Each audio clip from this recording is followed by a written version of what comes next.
What's up, everyone? Welcome into episode 2 of Clovers and Unders. We are two generations of Irishmen brought together not only by blood, but by one love for football. Every week, we're going to be breaking down the best in fantasy football, player props, money lines, and other can't miss bets all the way through the end of the season.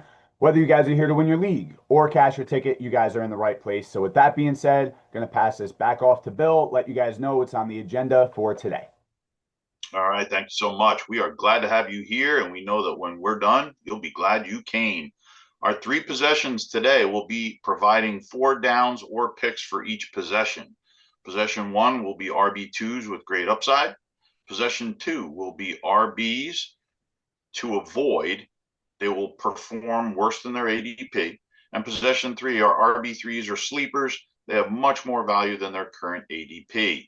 In the last 2 years, half of the top 12 ADP running backs did not finish in the top 12 for scoring, 50%. The breakdown of those 12 in the last 2 years were as follows. 4 of them did finish in tier 2, 3 finished ranked between 25 and 40, but 5 were not even in the top 100 scoring of any position. But about 30% of tier 2 ADP running backs have finished in the top 12 over the last 2 years. So that is why we are trying to give you these players that will outperform their positional rank by at least 6 spots, likely beating out some RB1s. With that, let me hand things off to the former collegiate kicker to kick things off with his first down pick. Yeah, so we're going to get started. Possession one, these are RB2s for you guys to grab this year. To kick off first down, I am going to be picking Alvin Kamara. I'm not going to lie. I surprised myself with this pick. I am someone that Bill probably knows I have probably given up on in these last 2 years. Till I was doing some digging, I was looking at all these RBs, in this ranking of about 12 to 20 in that ADP.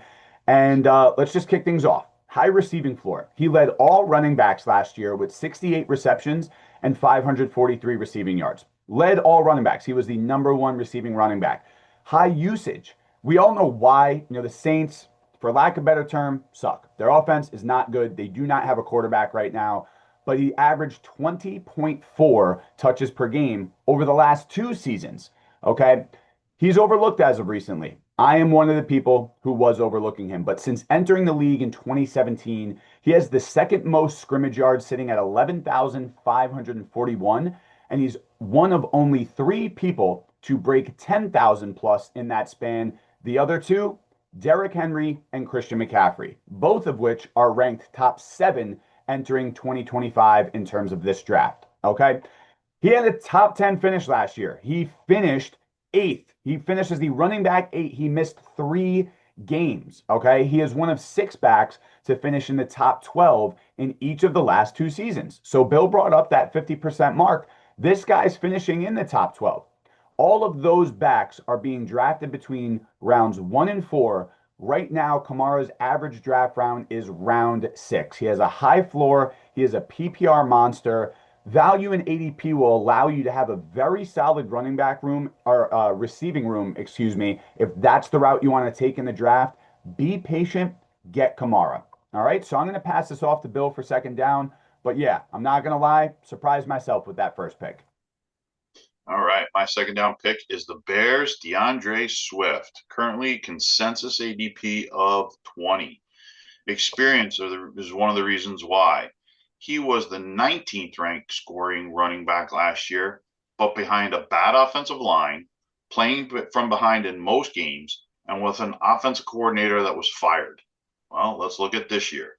Offensive line currently ranked number 11, and actually PFF ranks them number 4. And it is the number 1 most improved group this year with 2 trades, 1 free agent, and 1 rookie. So a much improved offensive line. Better coaching situation. New head coach Ben Johnson with a run-first philosophy. And last but not least, no true threat of competition and a receiving upside.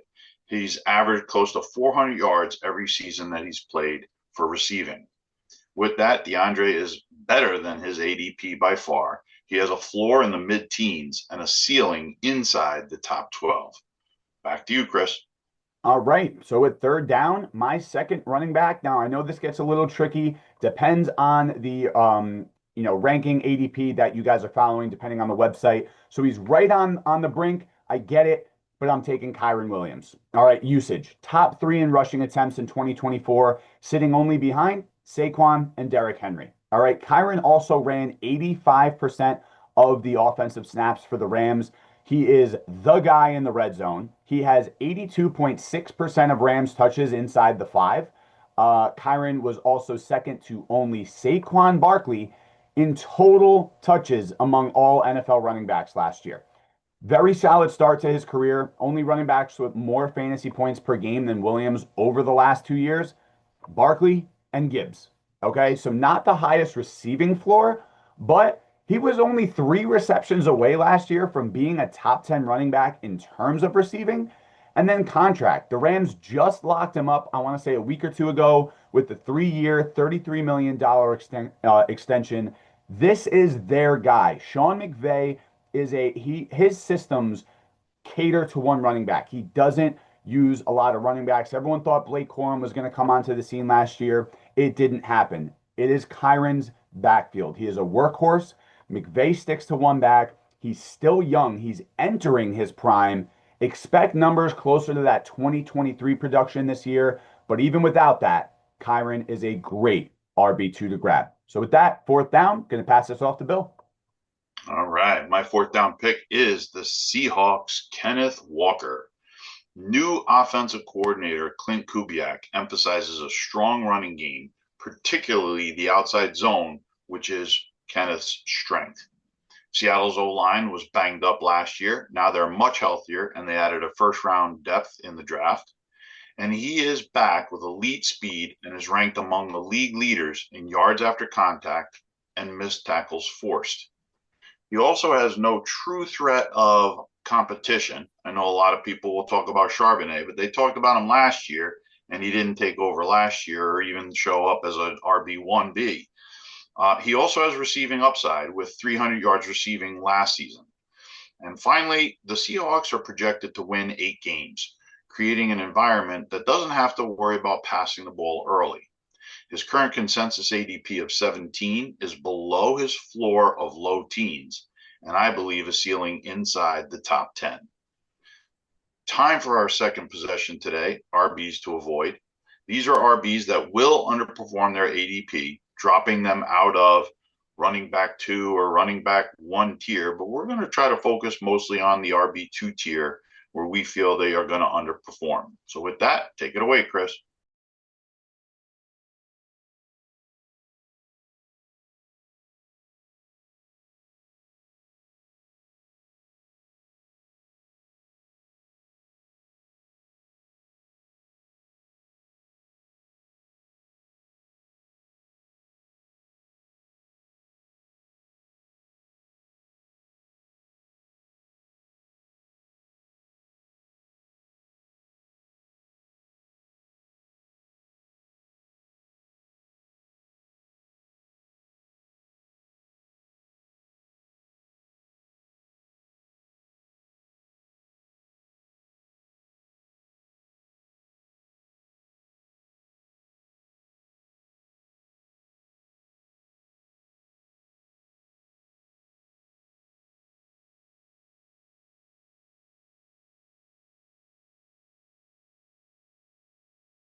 All right, thanks so much.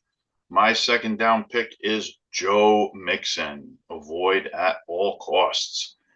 Again, injury concerns. Last year, he had ankle injuries twice during the season, and this year they're already talking about his foot being a preseason injury. And he was on my list before the latest talk of him missing week 1. So a lot of people are already starting to see him slide. But I'm telling you, avoid Not worry. Don't worry about grabbing him as a slide. Last year's performance is another reason why. Below league average in yards per carry, low breakaway run rates, and poor yards after contact numbers. Next up, the Texans signed four-time Pro Bowler Nick Chubb, likely sharing or taking goal line and short yardage carries away. And another important reason, the Texans have the worst projected offensive line this year, and we're pretty darn close to the bottom of the barrel last year as well. Less than 2 weeks ago, Mixon was ranked as the 20th running back in ADPs, but I had him on my radar then. Don't have false hope. He won't return to form and will slide more than the current ADP of 24. And for those reasons, he will not finish in the top 40. Wow, really like that pick. So I'll take over with third down. And this is a running back that the talent is there, the talent to the name is there. I just don't see the production happening this year. I'm taking Breece Hall with my third down pick here. Coach says so. All right. Aaron Glenn, quote for quote, has said, I think mentally Hall is in a good place. But I would say that we have three running backs on this team that we're going to utilize as much as possible. I get it. Coaches say things doesn't always mean it's the case come season. But you got Justin Fields there now. He is going to take away some of that rushing upside for Breece Hall. I think Braylon Allen did a really good job last year stepping in. So I believe Glenn. I'm choosing to believe Glenn this year. I think they're going to run a committee backfield. And on top of that, career lows. In 2024, he had career lows in yards per carry at 4.2, rushing yards at 876, and 5 rushing touchdowns. That's it. All right. And then back to Justin Fields, QB style. Fields is known more for using his legs than checkdowns. I get it. I know people are going to say, well, last year he was a checkdown, demon with Pittsburgh. I get it. I think that was more the system rather than how Justin Fields plays over his career. Justin Fields is known for using his legs rather than that checkdown. Paul already had a decline in catches. In 2023, he had 76 for 591. And in 2024, that declined all the way down to 57 for 483. So in 1 year, he almost saw a 20 reception decrease.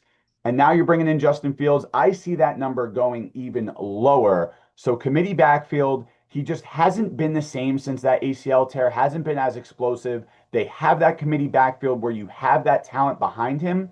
And then the offensive line this year, there's some news that it's going to take an improvement or jump up in improvement, but that is all built on optimism, not production. So to me, you got to wait and see. And then that steady decline over his career, he hasn't been the same since that ACL. Stay away from Breece Hall this year. Yeah, that's another good pick. And adding some relevant recent news, Fields in the game last night, first preseason game, had a 13-yard scamper avoiding the check down in that game. So I like that comment. So I'll take over with my fourth down pick, and it is James Conner. Another injury concern for me. They tend to be players that I try to avoid. He has never played a full regular season and has missed multiple games in 5 of the last 6 seasons. At the infamous age 30 for running backs, he is also close to the 1,500 carry historical regression threshold, making further decline more likely. Trey Benson started to show an increased role last year before he got hurt, and the buzz in preseason is that he will get more looks this year. The offense is using a spread concept and a fast tempo, favoring pass catching RBs, and they will be playing from behind and trusting a healthy Kyler Murray, not fitting into James Conner's normal role. With that, his current RB ADP slot of 19 doesn't match the data. He will finish above his age, 30. So we're going to move to our third and final possession today. RB3s or sleepers. These are running backs that will perform above their ADP by far and be great bargains in the later rounds. So take it away, Chris. All right, with first down of possession 3, I'm actually super excited to give this guy to you, as I believe he has genuinely top 10 potential. Tony Pollard. Okay, very solid PPR floor. He's averaged 48 receptions over the last 2 seasons, ranking him among the top 10 running backs each year in targets, making him that consistent PPR producer. All right, he's had career highs. Last year had 260 rushing attempts and 1,079 rushing yards, while exceeding 300 touches for 2 straight seasons. Consistency, 3 straight 1,000-yard seasons. Improvements to the offensive line and the team. They're bringing in Cam Ward. They brought in offensive linemen Kevin Zeitler and Dan Moore. So expect that improved offensive line. And with Cam Ward being there, expect a more balanced offense. I think that keeps Pollard healthier and more efficient. I think last year as much production as he provided, I think they were kind of using him a little bit too much. And I think that the balance of bringing Cam Ward in and having that passing attack, I think that's going to open things up for Pollard this year. And he's the guy. Tajay Spears is the backup. Not really a threat to that RB1 role. Based on where you're getting this guy, he's going in that RB 20 to 24 range in most drafts right now. That is a steal for a back who just had 3,000-yard seasons in a row, has that dual threat capability. And Pollard has shown no signs of slowing down since Dallas. I think Pollard is that guy, and I truthfully believe he has top 10, yes, top 10 potential, again, sitting in that 20 to 24 running back range. So I would absolutely grab Pollard this year. Yeah, I agree with you, Chris. And he definitely demonstrated it in last night's preseason game, scoring a touchdown. And sadly, the most recent consensus picks, if you look at 10 different sites, they're putting him at RB 28. So, Yes, Chris, thank you for providing you, that. I yeah, lost that in my notes there, so I was kind of given a range. So I appreciate you giving me that information. I think it's absurd where Pollard yeah, is going this year. 100%, 100%. And he was ranked 21 last year in fantasy points on a bad team, and he's got such an upgraded team. So yeah, you got a steal on that one. Great job, Chris. So I'm going to go to my second down pick, and it's Denver's J.K. Dobbins. And I know a lot of you are going to start throwing into the comments. Wait, what? Trust me, proven experience. He has two 800-plus yard seasons, and last year's 900 was only in 313 games. Plus, he has a career yards per carry of 5.2. He's in a balanced offense with Nix at the helm and the addition of Engram to Sutton and Mims. The defenses can't crowd the box. And coaching. This is a big, big plus. Now that he's finally joined with Sean Payton's history is that he likes the run game and veterans too, pushing rookie Harvey from being more of a 2 than what many people are saying will be a 1B. The offensive line, it's the second best in the NFL. And with a projected win total at 9.5, it ensures a solid, steady run game. When I started researching him, he was going 43 and in round 11. Last week, he's dropped to 37 ADP going in round 10. And I think the secret is out. He may continue to move up, but this late RB3 or early RB4 will perform inside the top 20. Back to you, Chris, for third down. Right. And with third down, not as much of a sneaky pick as Tony Pollard, but I'm also very excited to give this guy to you. My third down pick is Isiah Pacheco. Okay. Early season volume last year. Before Pacheco went down, he logged 17 and 24 touches in weeks 1 and 2 before that fractured fibula. And in 2023, he averaged essentially 20 touches per game. So he gets the ball. I'm going to talk about last week's video where Bill brought up Patrick Mahomes and one of the issues, the receiving room. And you can include Kelsey in that as well. Well, Pacheco's reliable. Believe it or not, with questions at receiver, Pacheco has caught nearly 90% of his targets in his career. He's a safety net, just as much as Kelsey has been. Mahomes likes getting the ball to Pacheco because he knows he's going to get it or he's going to catch that ball. So value as well. He's going between 23 and 26 right now in terms of drafts. So that's mid-round price for potentially an RB1 guy. That's how you win your league, by grabbing elite upside at a discount. All right. And speaking on that upside, Kansas City's offense has been top 8 in scoring for 6 straight seasons. Touchdown upside is very, very real with Pacheco. If you're getting 2023 Pacheco, you're getting an absolute steal this year. Is it a guarantee? No, but this is fantasy and nobody is. So where you're able to get him, take that chance, grab Pacheco this year. I think it's a very, very good chance that he helps your team win this year. Yeah, I definitely agree with that, Chris. I mean, there's no reason why he shouldn't return to that 2023 season. Last year he only played half the season and wasn't himself. So Yeah, I and think you that's brought a up that 30-year-old mark, and everyone's saying Kareem Hunt's going to eat into those touches. Kareem Hunt's 30 plus. He was a placeholder last year. This is Pacheco's backfield. I think you got a chance at a RB1 in Pacheco this year. yeah, absolutely. So with that, I'll take over for fourth down, and my pick is the Cardinals, Trey Benson. Now, this is a true sleeper, and as I previously mentioned, to avoid James Conner, Trey is why. He's 6 foot, 216 pounds with legit 4.3 speed. He led all Power 5 running backs in missed tackles forced per attempt over the last 2 seasons of his college career. He's with offense coordinator Petzing, who likes to run the football with a lot of RPO. The wide zone inspired attack is the same that he excelled in at FSU. Sharp ranks the O line number 12 this year, and they have the sixth easiest schedule, allowing them to keep the run game alive a lot. A true sleeper at ADP of 45, this late round fourth running back for you has a floor of 30 and a ceiling inside the top 20. Expect him to rise in the next 3 weeks. So, with that, don't forget to like, subscribe, and comment. Chris will take over to wrap things up for this week. Yeah, so I'm just going to give us some flowers where I believe it is due.